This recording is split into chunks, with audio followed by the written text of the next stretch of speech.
우리 창세기 4장 9절의 말씀을 우리 가진 개역개정 성경으로 함께 읽도록 하겠습니다. 여호와께서 가인에게 이르시되 내 아우 아벨이 어디 있느냐? 그가 이르되 내가 알지 못하나이다. 내가 내 아우를 지키는 자니이까. 아멘. 우리 함께 찬양하고 우리 말씀을 함께 나누도록 하겠습니다. 오늘 이곳에 계신 성령님,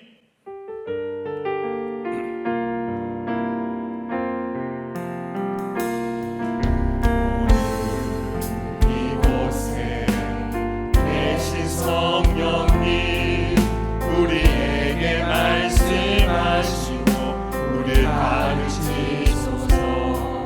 같이 우리 맘 열어주시고 주의 빛으로 밝혀 우리 인도하소서.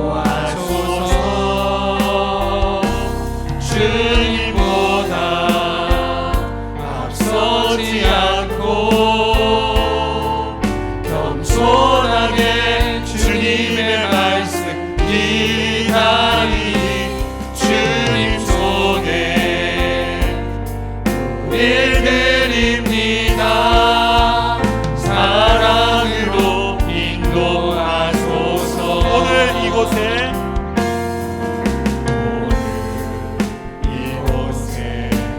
계신 성령님, 우리에게 말씀하시고 우리를 가르치소서. 같이 우리 맘 열어주시고 주의 빛으로 밝혀 우리 인도하소서. 주님보다 앞서지 않고 겸손하게 주님의 말씀 이다니 주님 손에 우릴 드립니다. 사랑으로 인도하소서. 아멘. 주의 성령께서 이 시간 저와 여러분과 함께하는 줄 믿습니다. 오늘 설교의 제목은 내 아우 아벨이 어디 있느냐입니다. 자, 우리 한번 따라서 해봅시다. 내 아우 아벨이 어디 있느냐? 내 아우 아벨이 어디 있느냐? 이 오늘 말씀은 우리가 속한 그리스도 공동체에서 이 자신의 실수로 인하여 스스로가 상처받거나 혹은 자존심이 무너졌을 때 어떤 자세로 이 그리스도 공동체에 내가 임해야 하는지를 나누어 보고자 합니다. 주님은 우리가 서로 사랑하기를 원하십니다. 이 말은 서로의 허물을 덮어주고 용서하며 서로를 위해 기도해 주시기를 바란다는 의미가 있습니다. 때로는 내가 남을 돌볼 수 없을 만큼 상처 속에 있다고 하더라도 그럼에도 불구하고 성숙한 그리스도인이라면 정말 주님을 따르는 자라면 남을 품을 수 있는 모습이 있어야 된다는 것입니다. 또한 더 나아가 생각해 보면 서로 시기하지 않고 상처를 받았음에도 불구하고 내가 속한 공동체에서 그 상처를 뛰어넘어서 공동체 안에서 내가 상처를 입었지만 내가 그 공동체를 보듬는 삶을 의미한다는 것입니다. 실제 내가 속한 공동체에서 때론 나의 실수 때문에 혹은 다른 사람의 실수로 상처받기도 하고 때론 분노가 걷잡을 수 없을 정도의 일이 일어나기도 합니다. 때론 자존심이 정말 많이 상하고 무너지는 일도 있습니다. 자, 이런 상황에서 저와 여러분이 하나님 앞에서 가져야 할 자세는 무엇일까요? 오늘 말씀을 통해 살펴보고자 합니다. 말씀을 몇 단계로 나누어서 살펴보겠습니다. 자, 따라서 합시다. 가인의 탄생, 가인의 탄생, 가인의 탄생. 가인의 탄생. 우리 1절 말씀 우리 함께 같이 읽어보겠습니다. 아담이 그의 아내 하와 동침하매 하와가 임신하여 가인을 낳고 이르되 내가 여호와로 말미암아 등남하였다 하니라. 아멘. 자, 아담과 하와는 범죄로 말미암아 에덴 동산에서 쫓겨나게 되었고 하나님께서 말씀하신 대로 해산의 고통 후에 자녀를 낳게 되었습니다. 자, 에덴 동산에서 쫓겨난 후에 낳은 첫 자녀가 누구냐면 바로 가인이었습니다. 자, 우리가 착각하지 말아야 하는 것은 가인이 아담과 하와의 첫 번째 자녀는 아닙니다. 하나님은 창조하신 후에 모든 생물이 번성하고 땅에 충만하기를 원하셨습니다. 사람도 예외는 아니었습니다. 자, 어느 정도의 시간을 에덴 동산에서 있었는지 우리는 알 수는 없습니다. 그곳에서 사람, 즉 아담과 하와 역시 하나님의 말씀대로 후손을 낳고 번성하였을 겁니다. 가인과 아벨이 결혼할 수 있었던 이유가 바로 여기에 있습니다. 이미 다른 사람들이 있었기 때문입니다. 그러나 가인은 특별한 존재였습니다. 아담과 하와가 타락 후에 낳은 첫 번째 자녀이기 때문입니다. 즉 비록 사람이 범죄했지만 하나님은 사람에게 후손을 여전히 두게 하심으로 이들을 멸망시킬 것이 아님을 나타내고 있습니다. 이런 의미에서 가인은 하나님과 사람 사이에서 구원이라는 언약이 존재하고, 그리고 하나님은 그 언약을 이루시겠다는 약속과 같은 존재인 겁니다. 성경에는 이와 비슷한 내용들이 나옵니다. 대표적인 경우가 바로 무지개입니다. 사람의 죄악으로 인하여 홍수로 세상을 심판하신 하나님은 노아에게 무지개를 보여주시며 다시는 사람을 물로 심판하지 않으시겠다고 약속하십니다. 노아의 홍수 사건 이후에 또다시 세상은 타락하여 사람들은 스스로 하나님께 이루고자 하는 잘못된 마음으로 서로 힘을 합하여 뭘 만듭니까? 바벨탑을 만듭니다. 그러니까 꼭 이럴 때는 한 마음 한 뜻으로 잘 뭉쳐요. 선한 뜻으로 뭉쳐야 되는데 죄악을 향해서 자신의 이익을 위해서 어떻게 그렇게 잘 뭉치는지 모르겠습니다. 원래는 이 죄악이 역시 노아의 때처럼 완전히 이 세상을 뒤덮었기 때문에 멸망을 해야 되지만, 하나님은 멸망이라는 심판 대신에 이들의 언어를 혼란케 하심으로 바벨탑이 완성되지 못하게 하셨습니다. 노아에게 하셨던 약속을 지키신 겁니다. 자, 이와 같이 하나님의 약속은 우리가 잘날 때에만 맺어지는 것이 아닙니다. 범죄한 아담과 하와를 긍휼히 여기셔서 가인을 탄생시킨 것처럼 범죄한 사람들을 다시 물로 심판하는 대신에 무지개를 노아에게 보여주신 것처럼 하나님의 은혜와 긍휼하심은 항상 모든 사람을 향하고 있다는 겁니다. 심지어 실수하고 넘어진 죄인에게도 향하고 있다는 것입니다. 오늘날 우리에게도 향하고 있습니다. 우리 찬송가 그 크신 하나님의 사랑 찬양하고 말씀을 이어나가겠습니다.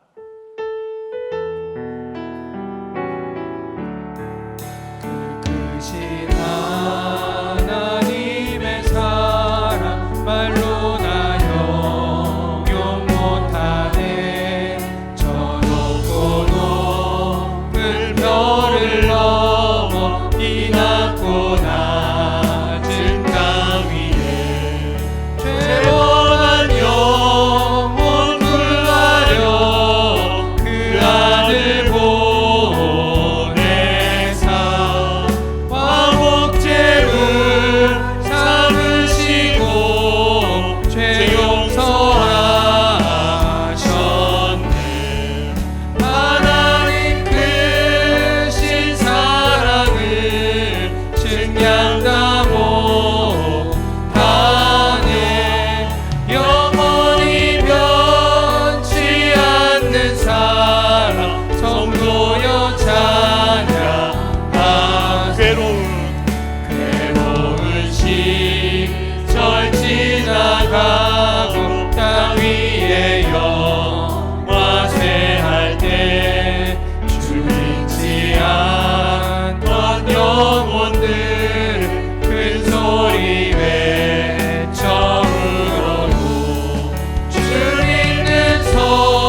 하나님의 크신 사랑을 믿는 저와 여러분이 되기를 간절하게 소원합니다. 그래서 우리는 범죄하여도 하나님께 돌아가야 합니다. 우리가 다시 돌아가서 안길 분은 오직 하나님 외에는 없습니다. 범죄하고 넘어지고 원망과 불평으로 가득하여 정말 쓰러졌지만 그래도 하나님께 나아가는, 하나님의 사랑을 믿고 하나님께 나아가는 저와 여러분이 되기를 간절하게 소원합니다. 하나님의 은혜의 강물은 우리의 모든 죄를 다 씻으시는 능력이 있습니다. 오직 우리는 이 사실을 믿어야 된다는 겁니다.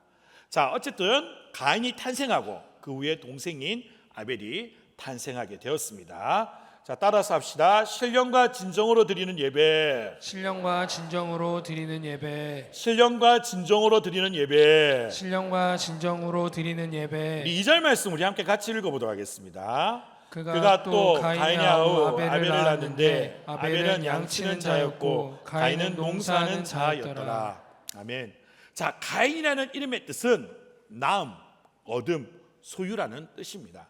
즉 아담은 가인을 얻었을 때 자신에게 아들이 생겼음을 기뻐하며 이 아들이 자신 안에 있음을 나타내었습니다. 그리고 둘째가 탄생하게 되죠. 그 둘째의 이름은 바로 아벨이었습니다. 그런데 이 아벨이라는 이름의 뜻이 좀 재밌어요. 숨, 수증기, 허무, 공허를 뜻합니다. 그러니까 아마 이거 같아요. 이 가인을 키웠는데 가인이 정말 자기의 뜻대로 자라지가 않는 거예요. 그래서 자신이 원하는 대로 크지 않는 가인을 보면서 정말 이들의 진정한 인생의 주인이 누구인지를 아담은 한번 생각해 보았을 겁니다. 자신의 아들이지만 결코 자신의 소유물이 될 수 없으며 오직 하나님만이 참 인생의 주인이라는 의미를 담은 것이 아닐까, 그렇게 생각해 볼 수가 있습니다. 그래서 내가 잡고 싶지만 잡을 수 없는 내 아들, 그래서 허무, 숨, 그런 이름을 지은 게 아닐까, 그렇게 생각해 볼 수가 있습니다. 자, 이들은 탄생하게 되었고 그리고 세월이 흐릅니다. 우리 3에서 5절 말씀 우리 같이 읽어보도록 하겠습니다. 세월이 지난 후에 가인은 땅의 소산으로 제물을 삼아 여호와께 드렸고 아벨은 자기도 양의 첫 새끼와 그 기름으로 드렸더니 여호와께서 아벨과 그의 제물은 받으셨으나 가인과 그의 제물은 받지 아니하신지라.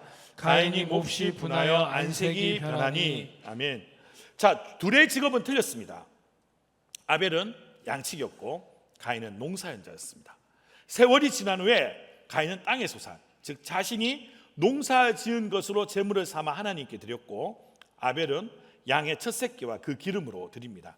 그런데 문제는 여기서 발생해요. 하나님께서 아벨과 그의 제물만을 받으셨다는 겁니다. 자, 이 일로 인하여 가인의 마음이 상하게 되었습니다. 자, 여기서 한번 생각해 봅시다. 하나님은 왜 아벨의 제물만을 받으셨을까요?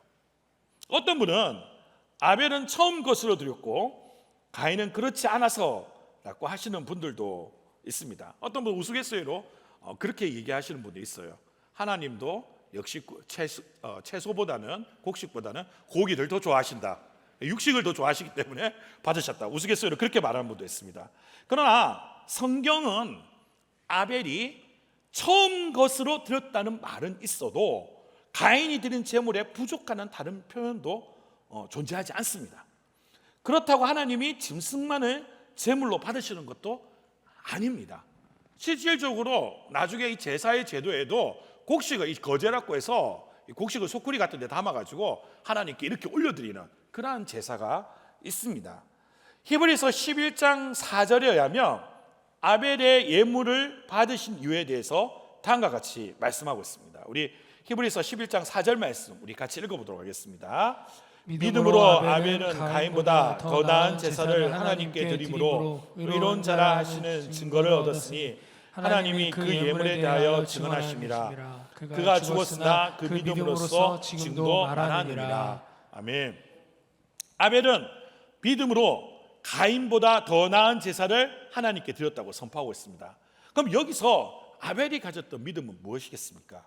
요한복음 4장 24절 말씀 같이 읽어보도록 하겠습니다. 하나님은 영이시니 예배하는 자가 영과 진리로 예배할지니라. 아멘. 요한복음 4장 24절에 보면 우리가 하나님께 예배드려야 할 자세에 대해서 말씀하고 있습니다. 하나님은 영이시기에 예배하는 자는 영과 진리로 예배해야 된다고 선포하고 있습니다. 즉 이 말씀은 다음과 같이 해석해 볼 수가 있습니다. 하나님이 영이시라는 것은 비록 그분이 보이지 않지만 어디에나 계시다. 즉 예배의 자리에 하나님은 분명하게 확실하게 계시다는 것을 의미합니다. 또한 하나님은 영이시므로 우리의 외형뿐만이 아니라 우리 내면의 어떠한 자세와 마음을 갖추고 있는지 그것조차도 다 보신다는 겁니다. 그러므로 예배자는 영과 진리로 예배를 드려야 합니다.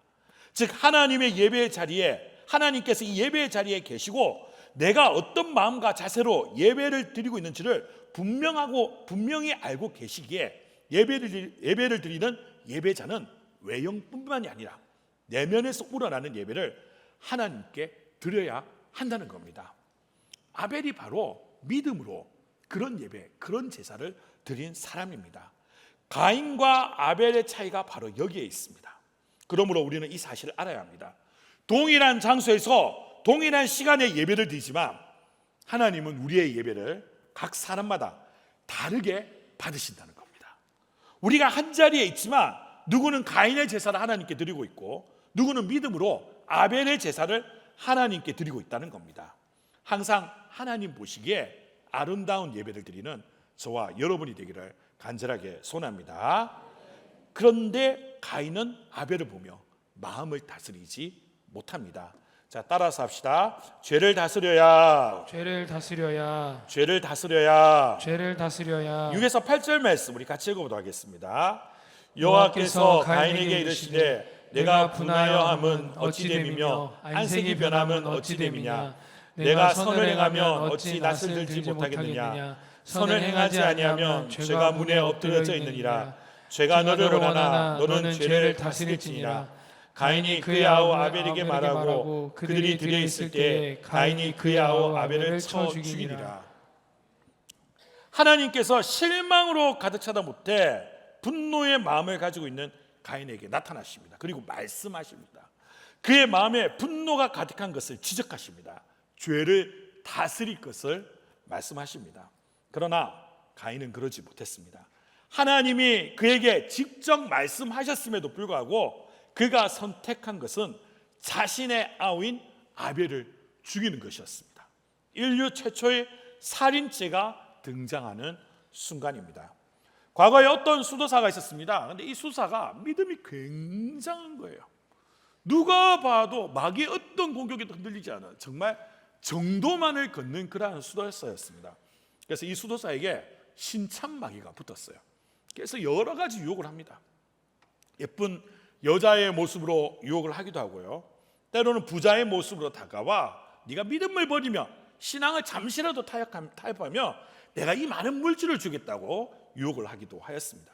그런데 이 신참마귀가 아무리 유혹해도 이 수도사가 절대 유혹에 넘어오지 않는 것입니다.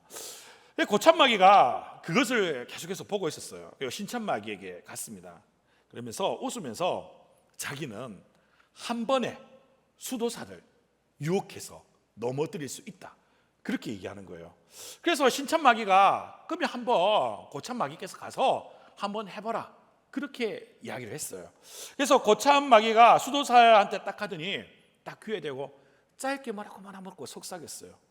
어떤 상황 속에서도 평정심을 유지했던 이 수도사의 얼굴이 금방 일그러지고 막 불그락 그러는 겁니다. 그래서 이 신참마귀가 너무 궁금한 거예요. 그래서 고참마귀에게 도대체 어떻게 무슨 말을 했기에 그 짧은 시간에 그 수도사의 마음을 흔들었냐고 물어보았습니다. 그때 고참마귀가 이렇게 말합니다. 그의 귀에 대고 내가 이렇게 말했어. 너의 친구 수도사가 알렉산드리아의 대주교가 되었어. 사람의 가장 약한 부분 중 하나가 뭐냐면 이 시기심이라고 합니다. 가인도 그리고 오늘 살아가는 우리도 예외가 아닙니다. 사람은 누구나 자존심을 지키고자 합니다. 왜냐하면 대부분의 사람들이 기본적으로 자기 방어 본능을 가지고 있기 때문입니다. 자신의 약점이나 허물을 들키고 싶지 않아 하고 때로는 자신의 허물을 들키고 싶지 않아서 자신의 행동에 그럴듯한 이유를 대며 자신을 보호하려고 합니다. 심지어는 다른 사람을 속이기도 하고 누구도 속이냐면 자기 자신도 속이기도 합니다. 누구와 나쁜 쪽으로 비교 대상이 되는 것을 너무나도 싫어합니다. 이것은 본능입니다. 정확하게 말씀드리면 죄인의 본능입니다. 하나님이 원하시는 정의 대신에 자신의 뜻과 이익을 지키려는 죄인의 본능입니다. 그리스도인이라면 이러한 상을 다스릴 줄 알아야 합니다. 가인의 정말 큰 문제는 하나님께 잘못된 제사를 드린 게 아닙니다. 물론 그것도 문제죠. 확실히 잘못된 겁니다. 믿음으로 제사 못 드린 거 문제가 있습니다. 그러나 이 문제는 자신이 회개하고 겸손하게 다시 하나님을 바라며 회복할 수 있는 겁니다. 내가 이번에는 동생처럼 믿음으로 드리지 못했지만 내가 이번에 회개하고 다음번에는 진짜 하나님 기뻐하시도록 제사를 드려야지, 그런 마음을 가지면 다음번에는 이 모든 것을 뛰어넘어 더 큰 은혜로 회복할 수 있는 문제라는 겁니다. 누구나 실수할 수 있습니다. 더 큰 문제는 바로 이거예요. 자신의 죄를 인정하지 않고 오히려 분노로 그것을 표출했다는 겁니다. 오늘날 그리스도인들 역시 마찬가지입니다. 여전히 죄인의 본능이 살아있어서 삶에서 지나친 자기 방어 본능으로 큰 실수를 범하는 경우가 많습니다. 자신을 내려놓고 용서를 구하고 회개하면 되는 문제를 별것 아닌 자존심을 세우기 위하여 다른 사람에게 상처 주는 경우가 너무나도 많습니다. 성숙하지 못하는 사람은 자신이 받은 상처만을 생각합니다. 그리고는 주변을 둘러보지 못합니다.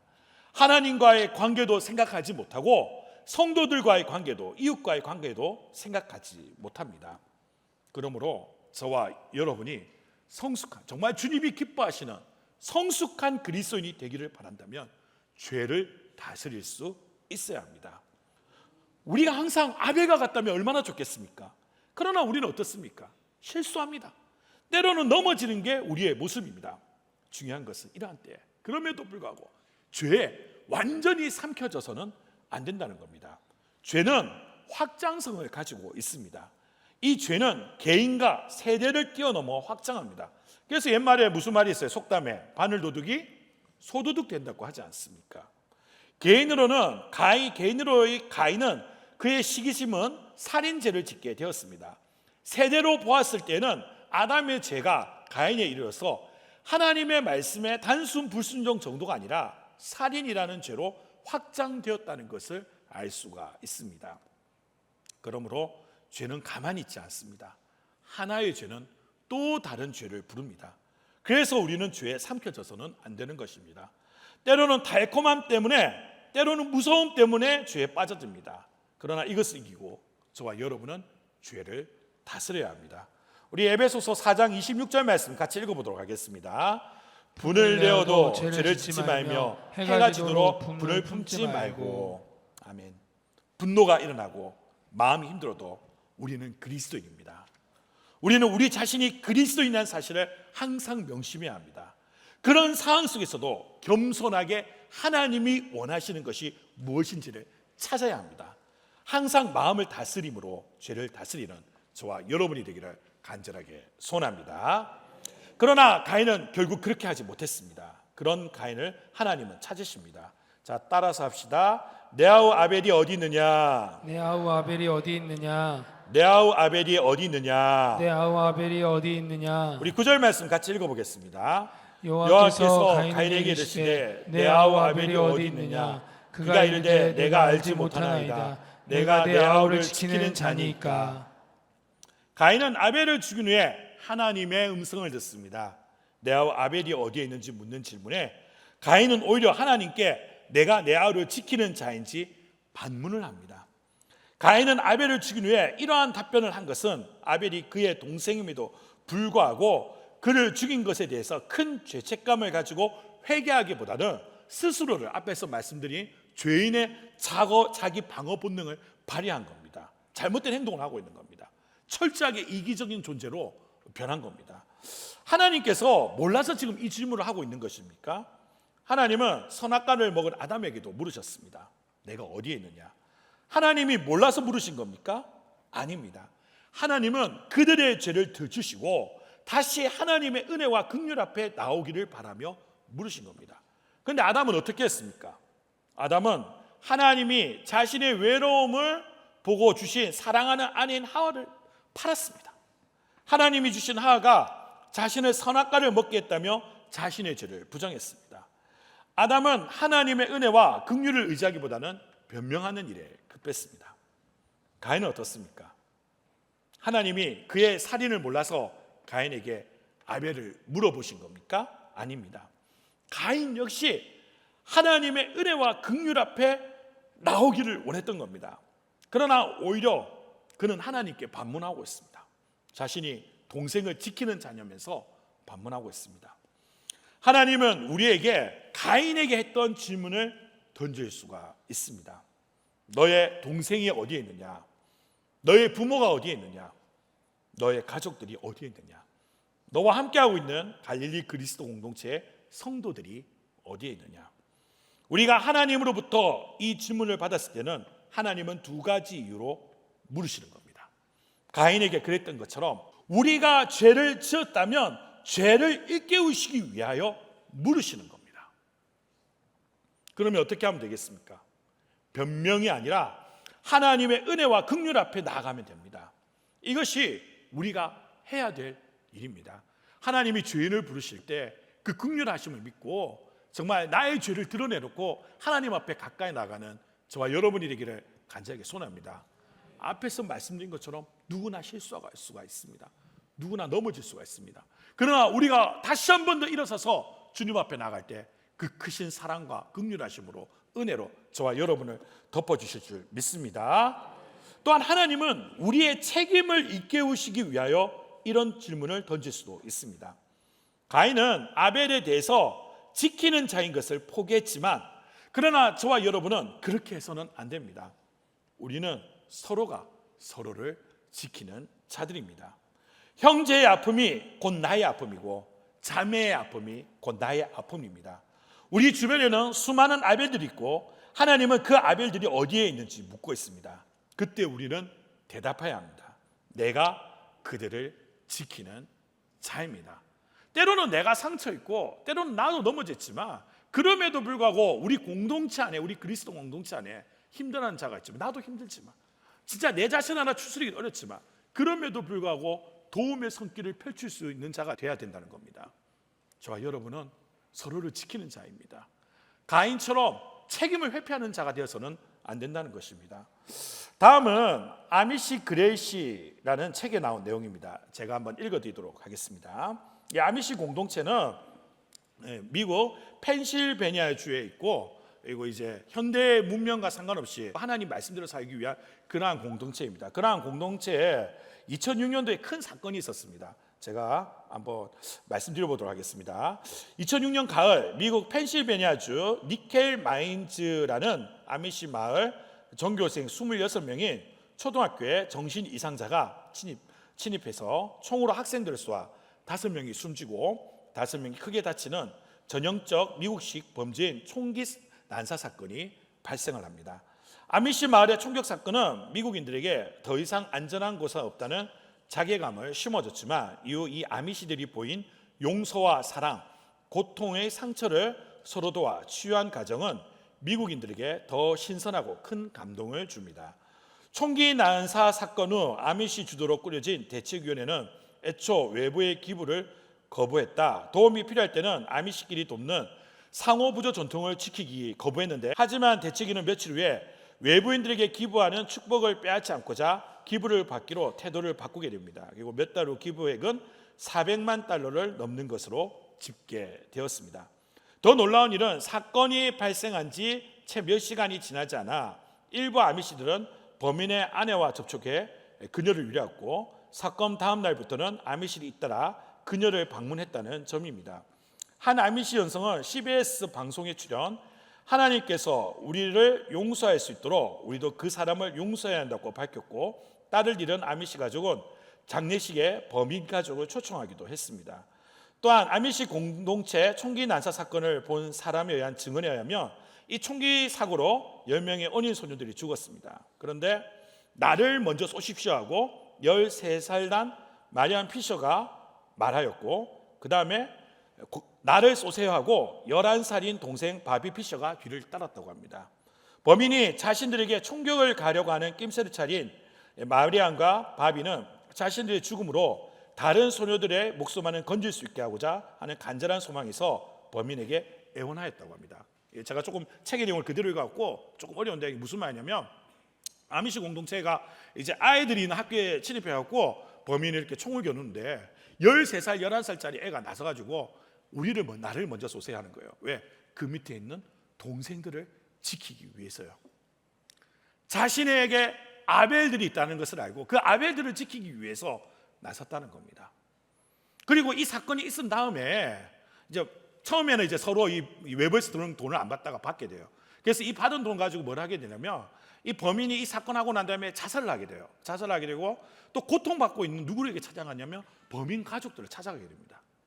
딸들이 죽은 부모들이요. 그래서 가서 뭐 하냐? 거꾸로 그들을 위로하는 거예요. 그리고 딸들의 장례식에도 그 범인 가족들을 초청하는 겁니다. 그리고 그 기부받은 금액으로 자신들 쓰는 게 아니라 어려움과 힘든 또 다른 마음을 알 거예요. 또 다른 아벨인 범인 가족들을 도왔다는 겁니다. 이것이 바로 아미시 공동체의 힘입니다. 서로를 향한 마음, 서로를 지키고자 하는 마음, 서로 사랑하는 마음이 이들의 가장 강력한 무기였다는 겁니다. 이것이 아미시 공동체에게만 해당되는 것이 아닙니다. 모든 그리스도 공동체에 해당되는 이야기입니다. 가인은 시기와 질투 그리고 증오로 동생을 대했습니다. 탕자 형은 돌아온 동생이 반갑지 않아서 아버지께 반기를 들었습니다. 그러나 예수님을 한번 생각해 보시기 바랍니다. 죽을 수밖에 없는 우리를 위하여 스스로 보호자가 되기를 자청하셨습니다. 그래서 어떻게 하셨습니까? 하늘 영광 버리고 이 땅에 오셨습니다. 심지어 뭐도 주셨습니까? 자신의 생명도 주셨습니다. 우리를 지키셨으며 또한 예수님께서는 우리가 서로 지키기를 원하십니다. 가인 같은 형이 아니었습니다. 진정으로 동생을 위하여 자신의 목숨을 내어줄 수 있는 형이셨습니다. 탕자의 형처럼 동생의 돌아옴을 못마땅하게 여기는 형이 아니었습니다. 자신이 가진 것을 손해보더라도 아버지와 함께 동생이 돌아오는 것을 기뻐하는 형이었습니다. 예수님께서는 저와 여러분의 삶이 그렇게 변하기를 원하십니다. 우리의 삶도 이와 같이 변화받아야 될 줄 믿습니다. 우리는 서로를 지키는 자입니다. 서로를 위해 바로 내가 먼저 사랑과 희생을 할 수 있어야 합니다. 우리 함께 고백합시다. 내가 아우를 지키는 자입니다. 내가 아우를 지키는 자입니다. 우리 주변에는 수많은 아벨들이 있고 아우들이 있습니다. 우리가 서로 사랑하고 격려하며, 때로는 내가 자존심 상하고 상처받더라도 내 상처보다 그들의 상처를 더 품어주는 그러한 진정한 형이 되기를 간절하게 소원합니다. 이게 바로 예수님을 닮은 자의 모습입니다. 이러한 믿음의 자세로 주님이 우리에게 주신 우리 갈릴리 그리스도 공동체를 지켜나가는 저와 여러분이 되기를 바라며 하나님 말씀을 전했습니다. 이 시간 우리 말씀 묵상하며 주 안에 우린 하나, 우리 함께 찬양하도록 하겠습니다.